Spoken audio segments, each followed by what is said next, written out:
Welcome to this exciting episode of Sathology Debunking Mythology. तो Europe का इतिहास आपने बहुत बार सुना होगा और आज यूरोप की इतनी दुर्दशा क्यों है? हम लोगों को किसी को भी उस पर रहम नहीं करनी चाहिए या किसी को भी we do not have to show any mercy to them. That is clear. लेकिन आज यूरोप की इतनी दुर्दशा क्यों है, ये समझना बहुत जरूरी है. मैं उस पर सिर्फ एक ही लोगों पर फोकस करूंगा, सामी लोगों के ऊपर. सामी लोग हैं, पूरे यूरोप में पाए जाते हैं जनरली, नॉर्थ ईस्ट यूरोप में, स्कैंडिनेवियन कंट्रीज में और ईस्टर्न यूरोपियन कंट्रीज में बहुत मिलते हैं. But these are the ancient groups of Europe. ये यूरोप के पुराने लोग हैं. ये जो सामी शब्द आता है समीप से आता है, समीपी. इनका एक्चुअल है समीपी, means close by. Close by किसके, बहुत जाना जरूरी है. क्लोज बाय किसके? ये है close to the eastern Europeans. Lithuania, Latvia, Croatia, Macedonia, Greece, इसके करीबी लोग, कि ये लोग उनके करीबी हैं. ईस्टर्न को उनका बोला जाता है समीपी, या उसका शॉर्ट फॉर्म है सामी. मेरी बुक में ही है, कोल्ड ग्लोरी एंड गॉड में. बहुत ही अच्छी तरह रिसर्च किया था मैंने इस टॉपिक के ऊपर. फिनलैंड में इनके ऊपर, तो यूरोप में जितना भी चर्च का कॉलोनाइजेशन हुआ है वो इन्हीं लोगों के विरुद्ध हुआ है. जो भी कन्वर्ट्स हैं चर्च के, वो सामी लोगों के, Sami people are the majority in that community. एक दूसरे कम्युनिटी भी है, वो है रोमानी. रोमानी का कनेक्शन डायरेक्टली भारत से है. उनका जीन पूल कॉमन भारत से है. वो करीब 50 से 100 मिलियन थे यूरोप में. अब वो वहां से भाग भाग के पूरे विश्व में फैल चुके हैं. अमेरिका में भी बहुत है. इनके झंडे में चक्र होता है, जैसे भारत के चक्र में होता है अशोक चक्र, वैसे इनके झंडे में भी चक्र होता है. तो जो बहुत सारी कहानियां हैं, जैसे कि search for Santa Claus, reindeer fables, Easter और वैलेंटाइंस डे, ये सभी जो फेस्टिवल्स थे सामी लोगों के फेस्टिवल्स थे. बहुत ही कम इतिहासकार इसको बोलते हैं, बोलने में शर्म आती है लोगों को. और जो समर सोल्स्टिस है और जो practices of day light saving है, जो कि अभी भी ये लोग कैलकुलेट करते हैं, वो भी सामी लोग पहले ऑब्जर्व करते थे. ये कोई यूरोप में जब ग्रीनविच मीन टाइम, जब जीएमटी बना, तब स्टैंडर्डाइज किया गया टू सेव द आवर्स. लेकिन traditionally day light saving times were a constant feature of Sami people. वो एग्रीकल्चर के लिए दिन को बड़ा करते थे, दिन को छोटा करते थे, based on the winters and summers. तो सामी पीपल का अर्थ क्या होता है? सामी का अर्थ होता है जो सूर्य की और प्रकृति की पूजा करे. यही जनरली में होता है. समीपी, समीप हम जानते हैं संस्कृत का शब्द है, पास में. समीपी जो शब्द है उसको मैं भारतीय वे में ट्रांसलेट कर रहा हूं, समीपी. अगर आप यूरोपियन को पूछेंगे तो समीपी, या अगर नॉर्थ स्कैंडिनेवियन लोगों को पूछेंगे तो वो हमारे जैसा ही ट्रांसलेट करेंगे, समीपी, क्योंकि उनका Sanskrit connections are very strong. तो उनका जो रहना सहना था, जो रहने का तरीका था, that was very environmental friendly. तो समीपी बोला गया जो सूर्य के करीब है और जो प्रकृति के करीब है. और ये मेरी बुक में पेज नंबर 55 पर है. और उन्होंने जो कन्वर्जन जो उनका हुआ, वो काफी लंबे चौड़े संघर्ष के बाद कन्वर्जन हुआ. चर्च ने इन लोगों को पानी देना बंद कर दिया, खाना देना बंद कर दिया. उनको जो कन्वर्टेड पॉपुलेशंस थी उनके मार्केट में घुसना बैन था. तब जाके कन्वर्जन शुरू हुआ. ये एक्चुअल रियलिटी है. जो आपको विकिपीडिया पे दिखेगा वो सब ठीक नहीं है. मैंने इनके बहुत सारे रिसर्च पेपर स्टडी करे हैं. यूरोपियंस के research papers are very good. उन्होंने रिसर्च पेपर्स में एक्चुअल ट्रूथ लिखा है. लेकिन जो नैरेटिव सोशल मीडिया को दिया जाता है, that is sanitised by the Vatican. तो ये समीपी लोग हैं जो कि नॉर्दर्न साइड ऑफ यूरोप में है, नॉर्थ ईस्टर्न साइड में है. अभी तो पूरा स्प्रेड आउट है, बट जनरली इनके रीजन्स थे लिथुआनिया, लाटविया, बाल्टिक और यूराल माउंटेन के पास, मतलब सेंट्रल एशिया, क्योंकि northern part of Europe was completely uninhabited because of, क्या होता था कि बिकॉज ऑफ स्नो और बाकी एक्सट्रीम वेदर।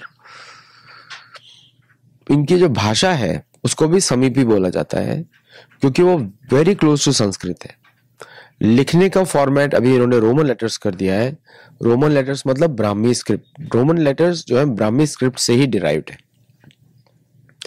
ब्राह्मी स्क्रिप्ट में इंडिपेंडेंट लेटर्स होते हैं, देवनागरी में कंजॉइंट लेटर्स होते हैं, और देवनागरी में मात्रा होती है ऊपर जिससे लेटर्स लटकते हुए से दिखते हैं। लेकिन तो आपको बेस की जरूरत नहीं है, रूल्ड लाइंस की जरूरत नहीं है। तो कितना एडवांटेज है ब्राह्मी देवनागरी का। रूल्ड लाइंस की जरूरत नहीं है, आप प्लेन पेपर पर भी लिख सकते हैं। 1917 तक, 1917 तक, मतलब 20वीं शताब्दी की शुरुआत तक इनके ऊपर चर्च का प्रकोप जारी रहा। और इन सभी देशों में, फिनलैंड और जो भी नॉर्दर्न नेशंस हैं, नॉर्वे, वहां पे सामी हिस्ट्री को जनरल स्कूल्स टेक्स्ट में नहीं पढ़ाया जाता, आज भी नहीं पढ़ाया जाता। तो अगर हम सामीपी की स्क्रिप्ट देखें तो संस्कृत या देवनागरी से इनकी स्क्रिप्ट मिलती हुई थी पहले, लेकिन अब नहीं है, अब रोमन लेटर्स में आ चुकी है। जो चर्च के द्वारा कनेक्टेड जो स्कैंडिनेवियन और नॉर्वेजियन गवर्नमेंट्स थी, उन्होंने पॉलिसीज ऐसी बनाई कि इनका जो कल्चर और ट्रेडिशन वीक हो जाए। आज भी आप नॉर्वे में जाएंगे जो इतनी ह्यूमन राइट्स की बात करता है, वहां पे नोबेल प्राइज भी है, नोबेल पीस प्राइज भी है। वो सब चर्च, वो अल्फ्रेड नोबेल ने क्रिएट किया था टू रिवार्ड रिसर्च। लेकिन उस पैसे का दुरुपयोग यहाँ पे सिग्निफिकेंट तरीके से हुआ है। नॉर्वेजियन गवर्नमेंट इनके बच्चों को जब लेती है, they are sent through a reorientation process in their schools, and the reorientation process उनको चर्च के बारे में सिखाया जाता है, how they should believe in the power of church. ये उनके टॉपिक्स हैं। स्वीडिश गवर्नमेंट ने, आप लोग स्वीडन को बहुत हम लोग न्यूट्रल मानते हैं, उनके सारे जमीन हड़प लिए और उनकी जमीन के ऊपर विंड फार्म्स बना दिए। विंड फार्म्स जब बनते हैं तो क्या होता है, पक्षी मरते हैं, और जो क्रॉस पॉलिनेशन होता है, it is very bad for the land. जहां जहां विंड फार्म्स बनते हैं वहां पे खेती खत्म हो जाती है। लार्ज स्केल में इन्हीं की जमीन पे विंड फार्म्स बनाए गए, और उनके जो सेक्रेड सिटीज हैं, जैसे कि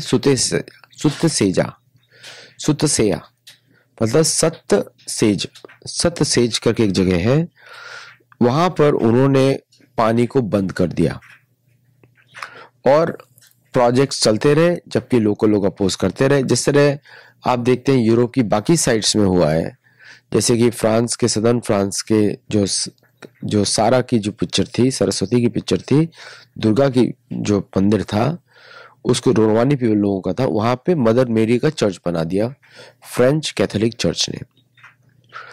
और जो फिनलैंड है, उसकी जो कंट्रोवर्सी रही है कि उसने क्या किया कि incorrectly displaying their culture for the world.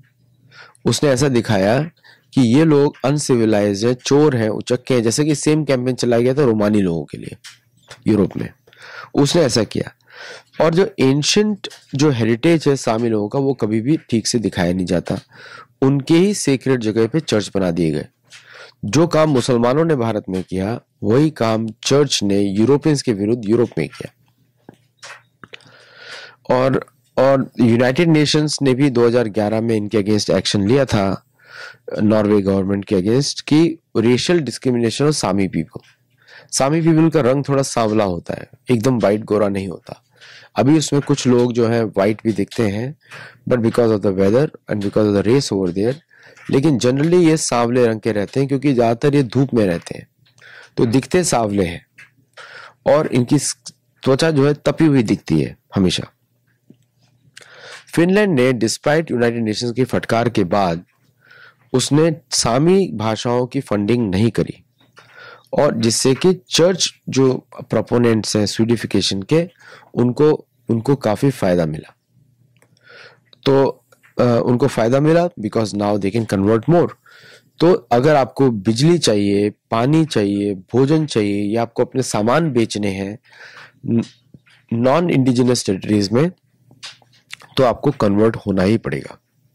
तो इन लोगों ने अपनी जमीन खोई कहाँ पे? फिनलैंड में, स्वीडन में, स्कैंडिनेविया में, नॉर्वे में, नॉर्डिक और north western tips of Russia. और ये काम रशिया में भी हुआ, रशियन ऑर्थोडॉक्सी चर्च के द्वारा। तो जी ओल्ड जो उनके जो फंडामेंटल्स से रिलीजन के, उनको रिप्लेस किया गया चर्च के कॉन्सेप्ट से, the original sin, the immaculate conception, trinity and other blind beliefs. मतलब कि अगर आप इन चार चीजों में मानते हो तो आप क्रिश्चियन हो या कैथोलिक हो, नहीं तो आप नहीं हो। ओरिजिनल सिन क्या होता है? कि तुम्हारा जन्म पाप है। इमैक्युलेट कंसेप्शन मतलब जो जीसस और मदर मेरी की फिगर है, वो जो जीसस जो है वर्जिन मदर से पैदा हुए हैं। ट्रिनिटी क्या है? कि the father, ghost and the Holi spirit, ये ट्रिनिटी है इनका।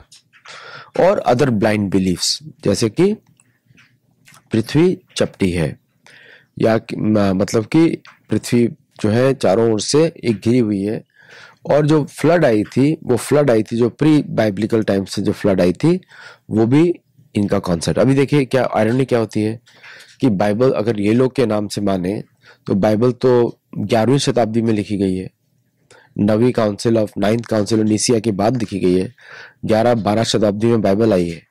मतलब उसके पहले जो भी हुआ था उसको भी बाइब्लिकल ऐड कर दिया। वो इन्फॉर्मेशन कहाँ से आई थी? प्रलय की इन्फॉर्मेशन तो मैक्सिमम सनातन धर्म में होती है, पुराणों में होती है। किस तरह जब युग परिवर्तन होता है तो प्रलय आती है, छोटी प्रलय आती है, बड़ी प्रलय आती है, फिर संपूर्ण प्रलय आती है। तो ये सब इन्फॉर्मेशन पुराणों से ली गई है। मतलब ये information was always there present with them, लेकिन भारत से दूरी होने की वजह से वहां पे ये इन्फॉर्मेशन खो गई। लेकिन बाइबल में जो भी लिखी, जिसने भी लिखी, उसने ये सारी इन्फॉर्मेशन अंदर डाल दी, डिफरेंट चैप्टर्स में लिख कर। और मैं आपको बताऊं 15वीं शताब्दी से पहले तो फाइनल वर्जन भी बाइबल का नहीं आया था। और 1917 में 18 में उसमें एक दो वर्ड्स और भी रिमूव कर दिए गए। दाउ शैल नॉट किल की जगह दाउ शैल नॉट मर्डर हो गया। इनके 10 कमांडमेंट्स भी ग्रीक हिस्टोरियन से आते हैं। From Greeks they came to Sami people, and Sami people से वो वेटिकन पहुंचे। और एक डॉक्यूमेंट्री तो आपको मालूम ही है कि रोमन एम्पायर तो अभी खत्म ही नहीं हुआ। आज के जो पोप हैं वो रोमन एम्परर है, ये हम सबको मालूम है। तो 800 मतलब कि क्रिश्चियनाइजेशन जो यूरोप का हुआ वो बड़ा स्लो प्रोसेस था, 800 साल का प्रोसेस था। और उसके बाद 19th सेंचुरी में, अर्ली 19th सेंचुरी में जाके वो प्रोसेस ऑफिशियली क्लोज किया गया बाय द वेटिकन। और ये जो इसका प्रूफ आपको कहां मिलता है? 13th century runic inscriptions from Bergen in Norway. Bergen Norway में लीस्ट क्रिश्चियन इन्फ्लुएंस है, and one of them appeals to a valkyrie. और नॉर्स कोड जो है वो सनातन धर्म के कोड्स हैं। They were preserved in sources such as Eddas in Iceland. तो जो क्रिश्चियन जो माइथोलॉजी है, क्रिश्चियनिज्म की माइथोलॉजी है, वो नॉर्स के हिस्टोरिकल अकाउंट से चैलेंज होती है। इसलिए नॉर्स के कोड्स को इन्होंने क्या बोला कि वो सैटेनिक है। एनीथिंग गोज अगेंस्ट द, ये जो चार इनके जो बेसिक कॉन्सेप्ट्स हैं, immaculate, original conception, immaculate conception, original sin, trinity, ये चार जो कॉन्सेप्ट्स हैं, जो भी उसको अपोज करता है उनको सबको ये निकाल देते हैं। जैसे ब्लैक सी के जो मुरल्स हैं, ब्लैक सी कोड्स हैं जो निकले थे, उसको उन्होंने रिजेक्ट कर दिया क्योंकि वो सब चीजों को चैलेंज करते हैं। ब्लैक सी में जो निकला था, जो एक्स्ट्रा बाइबल्स जो बोलते हैं, हिडन बाइबल्स बोलते हैं, book of Enoch and book of other things, वो जो जितना भी लिटरेचर था वो ये पॉइंट आउट करता है कि यहाँ पर पहले वेद पुराण जो भारत से आए थे, ईस्ट से आए थे, उन्हीं की सत्ता पहले चलती थी, उसी के आधार पर राजा बनते थे, इसलिए उसको बैन किया गया। ग्रेट ब्रिटेन में अगर आप देखें क्रिश्चियनिटी कब आई? आयरलैंड, स्कॉटलैंड, वेल्स और इंग्लैंड में आई तीसरी शताब्दी के बाद। और 600 सीई कॉमन एरा में आई वहां पे। मतलब कि वहां पर भी अगर हम आज के हिसाब से देखें 1400 साल पुरानी है क्रिश्चियनिटी ब्रिटेन में। और वो पोप ग्रेगरी वन ने किया था कि वहां पर, तो तब तक वहां पर कौन लोग रहते थे? सेल्टिक, वाइकिंग और Sami people. Sami people are common across entire Europe, even though उनका main region is northern Europe, लेकिन अभी भी उनका जो कल्चरल कम्युनिटी है वो पूरे यूरोप में है। इसलिए आप देखेंगे कि यूरोप में या स्पेशली यूके में बहुत सारे ग्रुप्स हैं जो चर्च को नहीं मानते और हिडन वे में प्रैक्टिस करते हैं, क्योंकि उनके बारे में अगर पता लगेगा तो the church and the government will act heavily against them. तो वहां पे जो ब्रिटेन में यही लोग, जब नेटिव लोग जाते हैं वहां पे चंद्र वर्शिप हो रही है, चंद्र की पूजा हो रही है। बाकी यूरोप में हो रही है सूर्य पूजा, यहाँ पे हो रही है चंद्र पूजा। तो वहां पे आप देखेंगे मैनी प्लेसेस सच एज जो उनका स्टोनहेंज है वो चंद्र पूजा के लिए बना हुआ है। और स्टोनहेंज जो है वो, उसके लिए शब्द यूज किया गया था पगान, जो आता है पाषाण से। पाषाण मीन्स होता है स्टोन, पाषाण मीन्स स्टोन। पगान शब्द आया था कि जो क्रिश्चियनिटी बिलीव नहीं करेगा वो it is like a stone, पाषाण, पगान। और उसका कनोटेशन क्या हुआ पगान का? लो क्लास जो लोग हैं, मतलब कि बड़ा, क्योंकि यूरोप में कास्ट सिस्टम है और ब्रिटेन में भी कास्ट सिस्टम है, तो जो लोअर कास्ट के लोग हैं वहां पर, वो जो मेंटेन अपने एंशिएंट ट्रेडिशंस प्रैक्टिस करते हैं वो सारे पगान है, पेगन है। और डिनोटेशन, तो कनोटेशन तो ये हुआ। डिनोटेशन का अर्थ होता है कि पागान या पाषाण लोग जो हैं जो जमीन से जुड़े हुए हैं। तो ब्रिटेन जो है अपनी नेटिव रूट्स, जिसको जो भी नाम दे दें, लेकिन migration was from Sami people. तो कॉन्फ्लिक्ट हो गया। वहां के नेटिव्स चंद्र पूजा करते हैं, यहाँ की पूजा करते हैं सूर्य पूजा। तो 653 कॉमन एरा, मतलब 7वीं शताब्दी तक यूरोप, यूके को यह पता नहीं था कि वो क्या है, क्योंकि दोनों के बीच में लड़ाई चलती रहती थी। सामी लोगों के बीच में सूर्य वर्षिप, सूर्य के पूजक, सूर्य की पूजा करते हैं और चंद्र की पूजा करते हैं। हम इनको चंद्रवंशी नहीं बोल सकते, ना इनको सूर्यवंशी बोल सकते, क्योंकि इनका कोई भारत से संबंध रहा नहीं अब तक, बहुत लंबे समय से लोग दूर रहे हैं।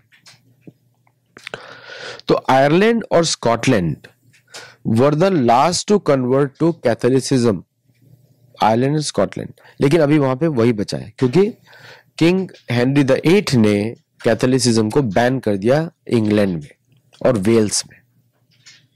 तो आयरलैंड और स्कॉटलैंड में बैन नहीं कर पाए, क्योंकि आयरलैंड और स्कॉटलैंड में जो लोकल लोग हैं they were wanted to follow opposite of everything which is being told by the church, तो वहां पे कन्वर्ट नहीं कर पाए। तो एक एरकनबर्ट, EORCNBRT was the first king, एरकनबर्ट was the first king in UK जिसने की पागान की जितनी भी मूर्तियां थी उनको तोड़ने की शुरुआत करी। उसके बाद सारे राजाओं ने, जो ब्रिटिश थ्रोन पे बैठते हैं, उन्होंने भी वही किया। और चर्च ने क्या किया? कैथोलिक चर्च ने अपनी सेनाओं को भेजा to destroy these people, native cultures of Britain, through conversion of their kings. तो एंग्लो सैक्सन्स जो थे, जिनको हम एंग्लो बोलते हैं अभी क्योंकि इंग्लैंड में चले गए, तो उन्होंने जो नॉर्दर्न सी सामी लोग ये जो वहां मूव किए थे to oppose the Catholicism church, उन्होंने अपने ही शर्तों के द्वारा चर्च ऑफ इंग्लैंड बनाया, जिसका काम था कैथोलिसिज्म को अपोज करने का। And this became the main reason for church of England becoming separate from Catholic church. क्यों हुआ? अलग क्यों हुआ? तो एंग्लो सैक्सन्स जो है, मोर देन 25% वर्ड्स, 25% वर्ड्स जो है वो सामी भाषाओं से लिए गए समीपी में। तो English is a completely derived language, उसका खुद का कोई शब्द नहीं है, वो सब मिला के शॉर्ट फॉर्म रखा गया है, क्योंकि ये कभी पहले जासूसों की लैंग्वेज होती थी। इसमें इमोशंस नहीं होते, इसके अंदर सिर्फ एक्शंस की बात की जाती है। तो इसकी पोएट्री भी काफी कोल्ड रहेगी। तो बाल्टिक से भी है एंग्लो सैक्सन सामी लोग, और ब्रिटेन जो यूरोपियन कॉन्टिनेंट जिससे कनेक्टेड था पहले, we all know the history, क्योंकि एक फ्लड आया था, उसके बाद एक नेचुरल ब्रिज था दोनों के बीच में, वो टूट गया। तब से channel, English channel became separate from Europe, मतलब English channel became the separation between Europe and England. तो बहुत सारी जो नेचुरल ब्रिज था, जब पानी जम जाता था and the water was below the, तो लोग काफी क्रॉस करते थे कि यूरोपियन कॉन्टिनेंट से ब्रिटेन में। तो ब्रिटेन जो है सिर्फ नोमैडिक ट्राइब से नहीं बना है, बट जर्मैनिक ट्राइब से बना है, और nomadic tribes from Scandinavian countries, जिनको आप एंग्लो सैक्सन बोलते हैं, वो है जर्मैनिक ट्राइब्स। उनके भी पूर्वज सामी लोग हैं। उसको नाम अभी जर्मैनिक कर दिया क्योंकि जर्मनी तो नाम ही नहीं था पहले। जर्मनी तो बिस्मार्क के बाद आया है, स्टेट ही नहीं था वो कभी भी। तो जब यूरोपियंस ने ब्रिटेन को इन्वेड किया, तो जो culture of Britain change to confirm to Romans. अच्छा, रोमन कैथोलिक चर्च का क्या था, जो भी लोकल मिले उसको एब्जॉर्ब करते रहो, छोड़ो मत किसी को, और जैसे लोकल मिले उसको, उसके बाद उसके ऊपर 10 कमांडमेंट लगा दो, इस तरह आप कन्वर्ट करो। तो अगर हम देखें, अपोलो, सूली, मित्रा, सोम, सिबेल, ये पुराने ब्रिटेन की एंशिएंट डेटीज है until Christianity invaded Britain. Apollo, Sulis, ये सारे कौन है? मित्रा तो आपको सबको मालूम ही है। मित्र जो है इंद्र के दोस्त हैं, है ना, मित्र वरुण।